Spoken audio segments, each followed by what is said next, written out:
চায়ের আসল স্বাদ শুধু MDHT+ থেকেই আসবে। মাথায় দেখো লবঙ্গ এলাচ দিয়ে ভরপুর MDHT+ মশলা। MDH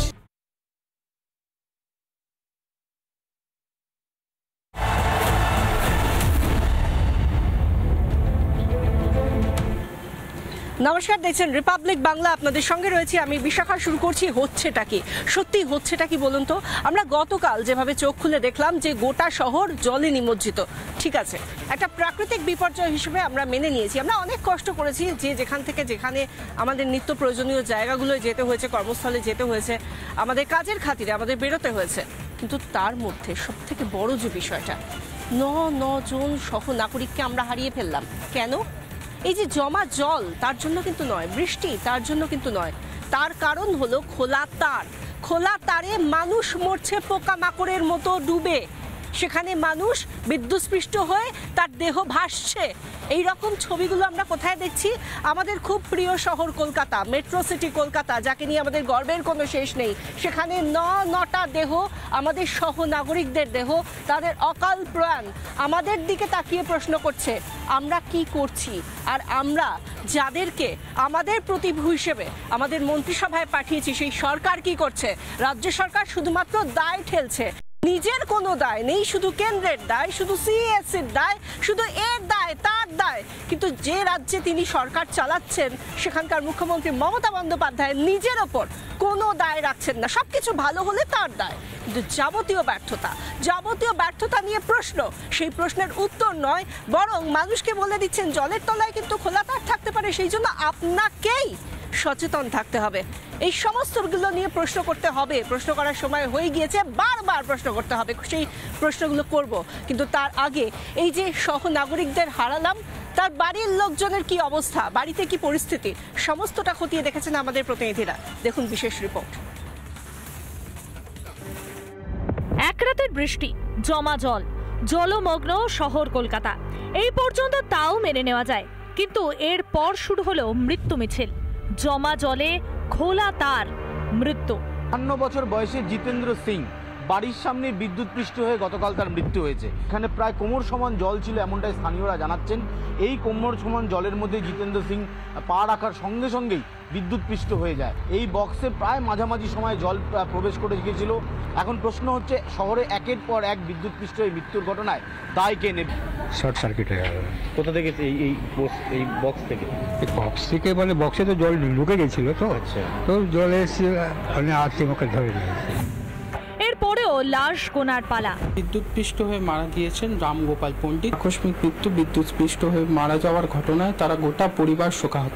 সরকারের কাছে একটাই বিনতি, তারের যে ব্যবস্থাগুলো রয়েছে সেগুলো যাতে একটুকুনি ভালোভাবে ব্যবস্থাগুলো করা হয়, একটু আন্ডারগ্রাউন্ড দিয়ে করা হয়। আমরা জানি যে আমাদের কতটা কষ্ট হচ্ছে, বা আমাদের একটা ছাদ চলে গেছে। আরও সহ নাগরিকদের হারিয়েছি আমরা। এর একমাত্র রোজগেরের সদস্য বলতে তিনিই ছিলেন। গোটা পরিবার আজকে পুজোর মধ্যে অথই জলে ভাসছে।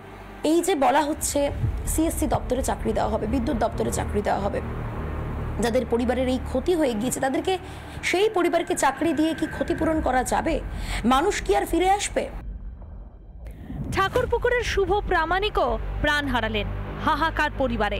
সরকারি ব্যর্থতা, কর্পোরেশনের ব্যর্থতা, CSCর ব্যর্থতা, এরপরে দেখবেন আপনারা এই ডিপার্টমেন্ট ওই ডিপার্টমেন্টের নামে ব্যর্থতার দায় চাপাবে। শহরের অভিজাত এলাকা, সেখানেও খোলা তার। বালিগঞ্জ প্লেসে প্রাণ গেল সন্দীপ গুহ ঠাকুরতার। কারখানা কাজে গেছিল, তারপরে 9টা 44 সৃষ্টি হয়েছে, তারপর আমাদেরকে খবর জানিয়ে।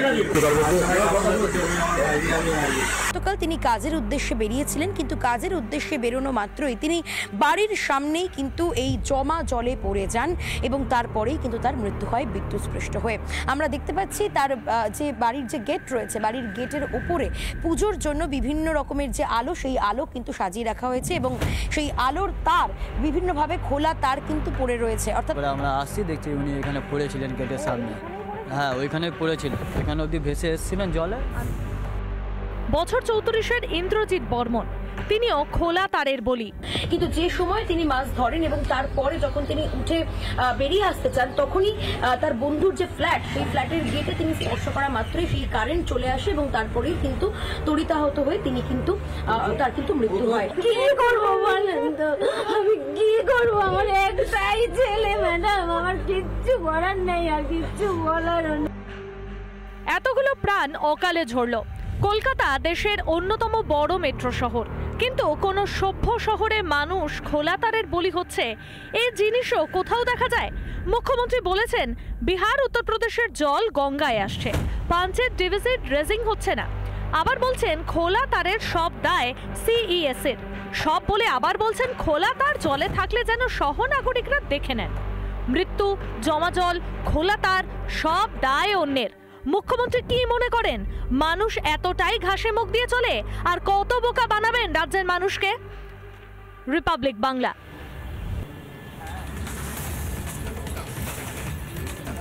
আমরা আজকে যখন ছবি দেখছি, যখন আজকে সকালে উঠছি এবং দেখছি যে রোদ ঝলমলে একটা দিন, আমাদের কিন্তু সেই দিনটা দেখে ভালো লাগছে না। শুধু একটা জিনিসই আমাদের চোখের সামনে ভাসছে, সেটা হলো নটা দেহ যেভাবে আমরা ভাসতে দেখেছি, একের পর এক দেহ আমরা ভাসতে দেখেছি। এটা কি সত্যি কলকাতার চিত্র হতে পারে? আমাদের সঙ্গে এই মুহূর্তে যারা এসেছেন তাদের সঙ্গে কথা বলবো। অরিজিৎ মুখার্জি রয়েছেন এবং রয়েছেন অরিত্র সাহা, বাকিরা আসছেন। আমি আগেই অরিত্রর কাছে কথা বলবো, অরিত্রর সঙ্গে কথা বলবো, কারণ অরিত্র তৃণমূলের হয়ে ব্যাটটা করে। আমি অরিত্রের সঙ্গে প্রথমে কথা বলে একটাই প্রশ্ন করব যে এই যে দেহগুলো ভাসতে দেখলাম, জলের মধ্যে ভাসছে, এটা দেখে কি মনে হলো, কেমন লাগলো? এই প্রশ্নটা হয়তো কোনো একজন মানুষকে করলে খুব অমানবিক মনে হয়, কিন্তু আমি প্রথমেই বললাম তৃণমূলের হয়ে ব্যাট করবে অরিত্র, সেই জন্য আমি তাকে এই প্রশ্নটা করছি।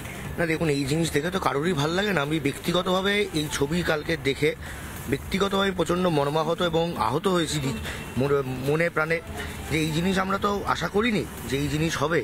এবং এর কিছুটা দোষ সিএসসির ওপরেও দেওয়া যেতে পারে, কিন্তু দোষ ঠেলাঠেলি করে এখন লাভ নেই।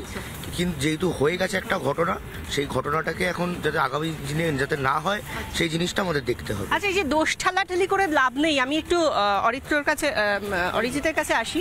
অরিজিৎ বলছে দোষ ঠেলাঠেলি করে লাভ নেই। আমি আরও অনেকগুলো প্রশ্ন করব অরিত্রর কাছে।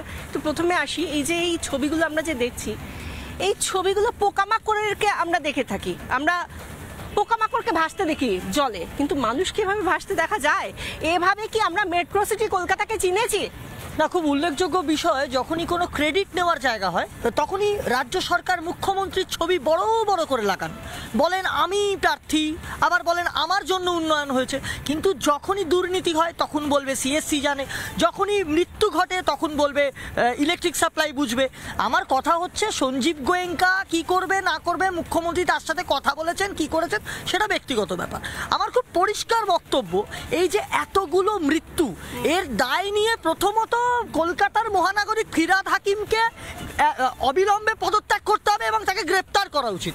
সব থেকে বড় কথা, মুখ্যমন্ত্রী মমতা বন্দ্যোপাধ্যায় খোদ এর দায় এড়াতে পারেন না। বেশ, আমি রুদ্রাঙ্কর কাছে আসি। রুদ্রাঙ্ক আমাদের সঙ্গে চলে এসেছে। রুদ্রাঙ্ক, আমি কিছুক্ষণ আগে অরিত্রের সঙ্গে কথা বলছিলাম, সিইএসসির ওপর দোষ চালছে, কি মনে হয় একটা কোথাও তো কারো তো দায় নিতে হবে এই মৃত্যুর দায়? দেখুন, এই বিষয়টা পুরো আইনে পুরো ক্লিয়ার করা রয়েছে। দ্য ইলেকট্রিসিটি অ্যাক্ট অফ 2003, সেখানে সেকশন 42-তে বলা আছে যে কোম্পানি সেখানে বিদ্যুৎটাকে বন্টন করছে তাদের সম্পূর্ণ দায়, যে সেখানে যদি কোনো বিদ্যুৎ যদি সেখানে কাট অফ হয় বা সেখানে যদি কোনো জায়গা থেকে বিদ্যুৎ যদি মানে কেউ টাচ হয়ে যাচ্ছে জলের মাধ্যমে, এটা সিএসসির দায় তো? অ্যাকচুয়ালি এটা আমি বলছি না, এটা লেখা আছে। তাহলে আমি একটা প্রশ্ন করছি, সিএসসির দায়, তাহলে সিএসসির বিরুদ্ধে রাজ্য সরকার কি আইনি ব্যবস্থা নিয়েছে? একটা এফআইআর হয়েছে? রাজ্য সরকার এই মুহূর্তে সিএসসির পেছনে পড়ার জায়গা নেই আমাদের দেশের মধ্যে। মানে কেউ যদি, আমি ধরে নিচ্ছি তুমি এত বড় দায়টা যখন সিএসসির ঘাড়ে ঠেলছো, বা আমি তোমার কথা বলছি না, আমি মুখ্যমন্ত্রীর কথাই বলছি। মুখ্যমন্ত্রী আজকেও বলেছেন, গতকালও বলেছেন, এবং রাজ্যের যে কোনো দায় নেই সে কথাটা কিভাবে বলছে সেটা আমরা শোনাবো। কিন্তু তার আগে আমি বলছি, রাজ্যের হাতে প্রশাসন রয়েছে, পুলিশের তরফ থেকে একটা এফআইআর হয়েছে, নটা মৃত্যু, এটার পেছনে যদি সিএসসির দায় থাকে, এত বড় বড় পাবলিক অ্যাপিয়ারেন্সে গিয়ে যখন কথা বলা হচ্ছে, কোন পদক্ষেপ, আইনি পদক্ষেপ করেছে? দেখুন, আমাদের যদি রাজ্যের কথা বলে যে এখন কি পদক্ষেপ নিচ্ছে, তাহলে আপনাকে বলতে চাই যে 1986 সালের পর থেকে এই প্রথমবার এত বৃষ্টি হয়েছে। 5 বুঝতে পেরেছি, ইতিহাস ঘাটার চেষ্টা করা হচ্ছে। আমি আসবো এই সিএসসির কথা বলছিলে না, সিএসসির বিরুদ্ধে কোন পদক্ষেপ করা হচ্ছে? না, সিএসসির বিরুদ্ধে কি পদক্ষেপ নেওয়া হচ্ছে সেটা ভবিষ্যতে হক আছে। সিএসসি একটা সোশ্যাল মিডিয়াতে একটা পোস্ট করে বলে দিয়েছে, একেবারে স্ট্যাম্পড ওয়েতে বলে দিয়েছে দিয়েছে যে তাদের কাজ বিদ্যুৎ বন্টন, সেটাকে দেখাশোনা করা, তার মেনটেন্যান্স, সেটার দায় একেবারে রাজ্যের। তাহলে তার বিরোধিতা করে কোথায় স্টেটমেন্ট আছে রাজ্যের? দেখুন, যদি সত্যি সেটা সত্যাসত্য না থাকে রাজ্য কেন করেনি? রাজ্য সরকার কি করবে সেটা রাজ্য সরকার আগামী দিনে সেটা স্পষ্ট করে দেবে। কিন্তু সব থেকে গুরুত্বপূর্ণ যেই বিষয়টা, অন্য কোনো রাজ্যে যখন এরকম বৃষ্টি হয় 300 মিলিমিটারের উপরে বৃষ্টি হয়েছে, আপনি সেটা জানেন ভালো। 332 আছে, 332, 350ও আছে। কামডাহারিতে যেটা হয়, কামডাহারিতে 332 সেটা কোনো বড় জিনিস নয়। কিন্তু যখন মেঘালয়তে বলুন কি ব্যাঙ্গালোরে বলুন, যখন এরকম বৃষ্টি হয়, আমরা দেখেছি বিজেপির চ্যানেলগুলোকে বা বিজেপির মুখপাত্রদের প্রে ফর ব্যাঙ্গালোর, কোথায় দেখেছো যে 9টা দেহ ভাসছে? কোথায় দেখেছো 9টা মানুষের মৃত্যু হয়েছে? খোলা তারে 9 জনের মানুষ মৃত্যু হয়েছে এক রাতের বৃষ্টিতে। 9টা দেহ, লজ্জা হওয়া উচিত, লজ্জা হওয়া উচিত। আমি ভাবতে পারছি না, রাজনীতি তোমরা করছো, রাজনীতি তোমরা করছো, কোনো উত্তর নেই। বিজেপি এখানে কোথাও কি মাথা নত করা উচিত? গায়ে দোষ ঢালা হচ্ছে। আচ্ছা দেখুন, আমি বিশ্বাস করিনি। আমার খুব পরিষ্কার কথা, এখানে এসএসসির দোষ, এর এই ইলেকট্রিক সাপ্লাইয়ের দোষ আমার খুব পরিষ্কার কথা। এখানে সিএসসি কি করবে রাজ্য সরকার বুঝবে। কিন্তু আপনি একটা কথা বলুন, পৌর প্রতিনিধিরা কি করছে? প্রত্যেকটা ওয়ার্ডে ইলেকট্রিকের তার খুলে পড়ে রয়েছে ছিঁড়ে। তাহলে পৌর প্রতিনিধিদের কাজ কি শুধু পকেটে টাকা ঢোকানো? এতগুলো মৃত্যু, পোকামাকড়ের মতো দেহ ভাসছে, কুকুর ছাগলের মতো দেহ ভাসছে, কিন্তু রাজ্যের মুখ্যমন্ত্রী এই প্রশ্নগুলো আমরা সাধারণ মানুষরা করতে পারি, কিন্তু এই প্রশ্নগুলো যখন মুখ্যমন্ত্রী পাবলিক অ্যাপিয়ারেন্সে গিয়ে পুজোর উদ্বোধনে গিয়ে বলছেন, তিনি এগুলোর কোনো উত্তর দিচ্ছেন না, বরং সমস্ত কিছুর জন্য তিনি বলছেন রাজ্যের কোনো দায় নেই। এবং যারা সহনাগরিক তাদেরকে বলছেন আপনারা একটু দেখে নিন, খোলা তার কিন্তু জলের তলাতেও থাকতে পারে, অর্থাৎ জল জমবে, খোলা তারও থাকবে। আপনি কিভাবে আপনার জন্য বাঁচার পথ খুঁজে নেবেন, তৈরি করবেন, সেটা আপনি একজন সাধারণ নাগরিক হিসেবে, আম জনতা হিসেবে আপনি ডিসাইড করুন। মুখ্যমন্ত্রী, রাজ্য সরকারের কোনো দায় নেই। কি বলেছেন মমতা, শুনুন। ডাস্টবিন করে দেওয়া হয়েছে ময়লা ফেলার জন্য, তা সত্ত্বেও আমরা নিজেরা কি করি, প্লাস্টিকটা ওই নালায় ফেলি। ফলে প্লাস্টিকটা বন্ধ হয়েছে। কোনো জায়গায় একটা নতুন বাড়ি হচ্ছে, বাড়ি করছে, ইট বাড়ি চুনচুটি রাস্তায় রেখে দিচ্ছে, কিন্তু সেটা যখন বর্ষা হয়, সেটা বর্ষা পুরো নদী নালাগুলো বন্ধ করে। একাধিক গঙ্গার জল, বর্ষার জল, বন্যার জল, এতগুলো রাজ্যের জল, আমরা যে নৌকা, আমাদের সব সহ্য করতে হয়। কত সামলাবো, কটা রাজ্যের জল সামলাবো? বর্ষায় ভিজে 1 হাঁটু জলে কলকাতায় জল কম জমে, একটা দুটো ওয়ার্ড ছাড়া। আগে সারা কলকাতায় একটু বৃষ্টি হলেই পুরো জল জমে যেত। এখন 99% কভার করা হয়েছে। যেটুকু বাকি আছে 2026-এর ডিসেম্বরের মধ্যে টোটালটাই কমপ্লিট করে দেওয়া হবে। ডিবিসি কালকে আবার 24,000 কিউসেক ওয়াটার জল ছেড়েছে। ঝাড়খণ্ডে বৃষ্টি হলে তারপর আবার ছাড়বে। বাংলাটা যেন ওদের জল হজম করার একটা জায়গা হয়ে গেছে। দক্ষিণবঙ্গ ডিবিসির জলে যেমন ভেসেছে, উত্তরবঙ্গে নেপাল থেকে কোশি নদীর জল ছেড়ে দিয়েছে কালকে 5 লাখ কিউসেক টন। ফলে ওই জলটা আসছে বিহার হয়ে বাংলায়, গঙ্গায় ঢুকছে। আপনাদের সবাইকে অনুরোধ করবো, পাড়া প্রতিবেশীদের যারা প্যান্ডেলগুলো করছেন, ইলেকট্রিক লাইট এবং ইলেকট্রিকের তার কোথাও পড়ে আছে কিনা সেটা একটু নজর রাখুন। অনেক সময় জলের তলায় থাকলে মানুষ বুঝতে পারে না, সেগুলো একটু খেয়াল নেবেন। আর পাড়া প্রতিবেশীদের অনুরোধ করবো, যখন প্যান্ডেলগুলো করছে দেখে নেবেন, পশ্চিম তখন দেখে নেবেন, যাতে পাড়ায় কোনো তার পড়ে না থাকে, বাইরে কোনো তার পড়ে না থাকে, যাতে কারো কোনো ইলেকট্রিসিটি না থাকে। আমরা যে কথা মমতা বন্দ্যোপাধ্যায় থেকে বারবার শুনে থাকি, এবারেও সেই কথাগুলোই শুনে গেলাম, কিন্তু এরবারে তার মুখ রক্ষার সত্যিই কোনো জায়গা থাকলো না। তার কারণ তার মুখ রক্ষার জন্য এই 9টা দেহ তার বিরুদ্ধে চলে গেল। তার রাজ্যেরই, তার শহরেরই 9 জন সহনাগরিক তারা ভাসছেন, মৃত অবস্থায় লাশ ভাসছে, আর অন্যান্য সহনাগরিকরা, তার বাড়ির লোকজনেরা শুধুমাত্র লাশ গুনছেন। আর এরপরেও মুখ্যমন্ত্রী বলছেন সমস্ত দায়, পৃথ্বীরাজও এসে গিয়েছে, সমস্ত দায় নাকি শুধুমাত্র কেন্দ্রের, শুধুমাত্র ডিবিসি, পঞ্চায়েতের ড্রেজিং হয় না, শুধুমাত্র সিএসসি তাদের কাজ করে না, তাহলে মুখ্যমন্ত্রী আপনাকে প্রশ্ন, আপনার মন্ত্রিসভাকে প্রশ্ন, আপনার মাননীয় মেয়রকে প্রশ্ন, আপনাদের কাজটা কি? যে খোলা তার রয়েছে, খোলা রয়েছে, বেশ হয়েছে, খোলা তো থাকবেই, তার তো খোলা থাকবেই। আপনি দেখে নিন, আপনি যখন পথ চলবেন আপনি দেখে নিন, আপনি সেটাকে সরিয়ে যাবেন, সেটাকে কোনো রকম ভাবে অতিক্রম করে যাবেন, সেটা আপনার ব্যাপার।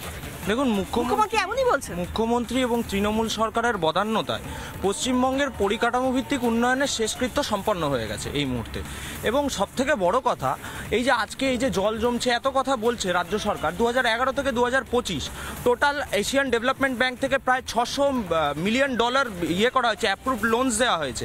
তো সেই জায়গায় এই যে এত পরিমাণে যে টাকা এলো, প্রায় 5,000 কোটি টাকা যে এলো, এই টাকাটা কোথায় গেল আমি বুঝতে পারছি না। কারণ কুণাল ঘোষ বলেছিল যে সারদার সব থেকে বড় বেনিফিশিয়ারি মমতা বন্দ্যোপাধ্যায়, তাহলে কি এখন এই যে অ্যাপ্রুভড যে লোনসগুলো এসছে তারও কি সব থেকে বড় বেনিফিশিয়ারি মমতা ব্যানার্জি? তার উত্তরটা দিতে হবে। কোথায় সেই প্রশ্ন কিন্তু উঠছে নিশ্চয়ই। আমি একবার আসবো। নিকাশি ব্যবস্থা নিয়ে তো অনেক কথা বলা হচ্ছে, মুখ্যমন্ত্রী বলছেন পঞ্চায়েতের দোষ, ডিবিসির দোষ, ইত্যাদি ইত্যাদি, কেন্দ্রের আন্ডারে যা যা রয়েছে তার দোষ। কিন্তু এ রাজ্যে একের পর এক খালের যে এই অবস্থা, সেগুলোর যে সংস্কার হয় না, সেই টাকাগুলো কোথায় যাচ্ছে? প্রথম কথা, উনি একটা কথাও তো ভুল বলেনি, এবং এই দায়টা তো কেন্দ্র এড়াতেও পারবে না। রাজ্যের দায়, রাজ্যের দায় এখানে শুনুন, রাজ্যের দায়টা কিছু না, রাজ্যের দায় হচ্ছে এটাই যে রাজ্য এত তাড়াতাড়ি জলগুলোকে বার করে ফেললো শহর থেকে, এটাই রাজ্যের দায়। রাজ্য এত ভালো কাজ করছে, এটাই রাজ্যের দায়। আর কি বলবে? কারণ দেখুন, মহারাষ্ট্র দেখা গেল এক জল ছিল, এখানে একদিনে জল নেমে গেছে। খোলা তার সেখানে এসিসি মানে যে ইলেকট্রিসিটি বোর্ড আছে তার দায়। আচ্ছা, তাদের কাজ হচ্ছে বন্টন করা, ইলেকট্রিসিটি বন্টন করা, এই মেইনটেনেন্সটা বন্টন করবে তারাই। এতদিন ধরে খোলা তার রয়েছে, কেন দেখলো না প্রশাসন? পুলিশ গিয়ে কেন কোনো রকম কমপ্লেইন করলো না? না শুনুন, খোলা তার কোথায় পড়ে আছে তো যারা খোলা তারের কাজ করছে তারা বুঝবে। তার মানে সব প্রশাসন চোখ বন্ধ করে থাকবে। এক সেকেন্ড, বিষয়টা হচ্ছে উনি যে এত কথা বলছেন, সিএসসি তার যথেষ্ট ক্লারিফিকেশন দিয়ে দিয়েছে কিন্তু। এবং দ্বিতীয় কথা যেটা হচ্ছে, সেটা হচ্ছে নমামি গঙ্গে স্কিমে কলকাতা মিউনিসিপ্যাল কর্পোরেশনকে 800 কোটি টাকা দেওয়া হয়েছিল। কলকাতা মিউনিসিপ্যাল কর্পোরেশন নিজের থেকে 310 কোটি টাকা দিয়েছিল। যে এই যে গোটা হিসেবটা, এই টাকাগুলো কোথায় যাচ্ছে? আজকে ড্রেজিং হয়নি, আজকে একের পর এক খাল সংস্কার হয়নি, আজকে আপনি বাগজোলা খাল থেকে শুরু করে কলকাতার একাধিক খাল সংস্কার হয়নি। এবারে দেখুন, মমতা বন্দ্যোপাধ্যায় সরকার দুয়ারে মৃত্যু প্রকল্প চালু করেছে, সমস্ত দায় সিএসসির ঘাড়ে ফেলে নিজে দায় ঝাড়তে চাইছে, কিন্তু অবিলম্বে মুখ্যমন্ত্রীকে পর্যন্ত গ্রেফতার করা উচিত, কারণ এই খুনের দায় মুখ্যমন্ত্রী। এগুলো তো খুন, এগুলো তো এমনি মৃত্যু নয়। যদি সিএসসিরই হয়ে থাকে তাহলে তো খুন। এতদিন ধরে খোলা তার রয়েছে, কেন তার বিরুদ্ধে কোনো রকম প্রশাসনিক ব্যবস্থা নেই? কথা বলে রাখি, এখানে তৃণমূল সরকার রয়েছে, মমতা বন্দ্যোপাধ্যায় রয়েছে বলেই একাধিক জায়গা আমরা দেখেছি একদিনের মধ্যে জল কমে গেছে। আরে জল কমাটা পরের বিষয়, জল কমা নিয়ে প্রশ্নই তোলা হচ্ছে না, মৃত্যু নিয়ে কথা বলা হচ্ছে। মৃত্যু কেন হবে? খোলা তারে মৃত্যু কেন হবে? কামনা করে না, করা হয়েছে, খোলা তার ছিল, কেউ আত্মহত্যা করেনি। কেউ চায় না যাতে মৃত্যু হয়, কিন্তু মৃত্যু হওয়ার পরে কোনো রকম একদম সেখানে নজরদারি নেই, তা নিয়ে অবশ্যই প্রশ্ন তোলা উচিত। সেই প্রশ্নটাই আমরা তুলছি। এবং এইগুলো নিয়ে যখন প্রশ্ন করা হয় ফিরহাদ হাকিমকে, বিভিন্ন সময় এর আগেও আমরা দেখেছি তিনি একের পর এক তার আজব যুক্তি, আজব সাফাই এনেছেন। বিরতির পর আমরা সেই সমস্ত কথা শোনাবো যে মহানগরী ফিরহাদ হাকিম তিনি ঠিক কি বলেছেন বিভিন্ন সময়। কিন্তু এখন একটা বিরতি। কোথাও একটু জল গেলে সেই পলি মাটিটা ডাইলুটেড হয়ে যায়, মাটির শক্ত নেই আমার, সেই জন্যে রাস্তা বসে যায় বা ড্যামেজ হয়ে যায়। কল্যাণী হাইওয়ে দুধারে যে জমে ওখানে একটু ড্রেনেজে আমাদের প্ল্যানিং এর একটু প্রবলেম ছিল। পিডব্লিউডি রাস্তাটা করে দিয়েছে, ওই ড্রেনেজ সিস্টেম যেগুলো মানে ন্যাচারাল খালগুলো ছিল সেগুলো ব্লক হয়ে গেছে। কলকাতা হলো একমাত্র সিটি ভারতবর্ষে জল দাঁড়ানো বা জল যন্ত্রণার বিরুদ্ধে একটা সাফল্যতা আমরা পেয়েছি। উঠোনিয়া, কালীবাড়ি, খিদিরপুর, বেহালায় 7 দিন জল থাকতো, এখন 7 ঘন্টা জল থাকে না। ফিরহাদ হাকিমকে যখনই প্রশ্ন করা হয়, সেটা খোলা তার নিয়ে হোক, জল জমা নিয়ে হোক, যখনই দেখা যায় কোনো কর্পোরেশন সংক্রান্ত সমস্যা হোক, কোনো রকম হেলে পড়া বাড়ি ভেঙে পড়ছে, কোনো জলাজমি ভরাট করে বাড়ি তৈরি হয়েছে সেটা ভেঙে গিয়েছে, যাবতীয় ক্ষেত্রে আমরা দেখেছি ডিপার্টমেন্ট ওয়াইজ ইনকোয়ারির কথা বলেন। আবার কখনো বলেন কেন্দ্রের দোষ, যেটা একদম নিত্য নৈমিত্তিক। আবার যেটা দেখা যায় যে ইঞ্জিনিয়ারদের শাস্তি দিচ্ছেন, কিন্তু কখনো নিজের দল, কাউন্সিলর, পুরো প্রতিনিধি তাদের কোনো দোষ দেখতে পান না। এটা কোন ম্যাজিক? আমি জানতে চাই সত্যি এটা কেন এটা হয়? ডিপার্টমেন্টের দোষ থাকবে, ইঞ্জিনিয়ারের দোষ থাকবে, পারলে উনি বরুণ দেবের দোষ ধরে আনবেন, কিন্তু কখনোই তিনি তৃণমূল বা কাউন্সিলর বা পুরুষ প্রতিনিধি হোক কোনোভাবে নিজেদের দলের দিকে কোনো ব্যর্থতা নেই, কিছু দায় নেই। কেন?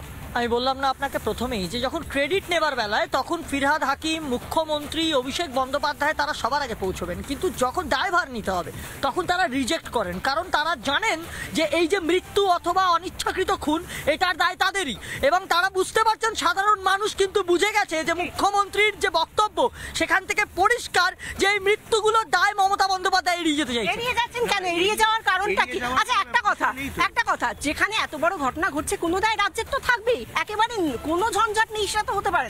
দায় তো রাজ্য সরকার একবারও এড়িয়ে যায়নি।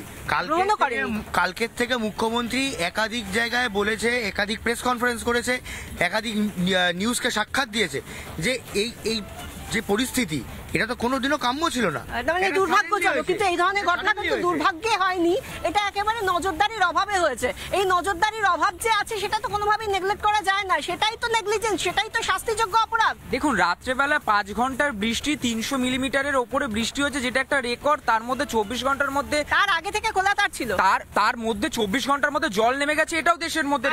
দেখুন, কার্যত মুখ্যমন্ত্রী প্রমাণ করে দিলেন যে Kolkata municipal corporation sustainable hygienity and রেজিলিয়েন্সের যে প্রজেক্ট তা কার্যত অপ্রাসঙ্গিক একটা প্রজেক্ট।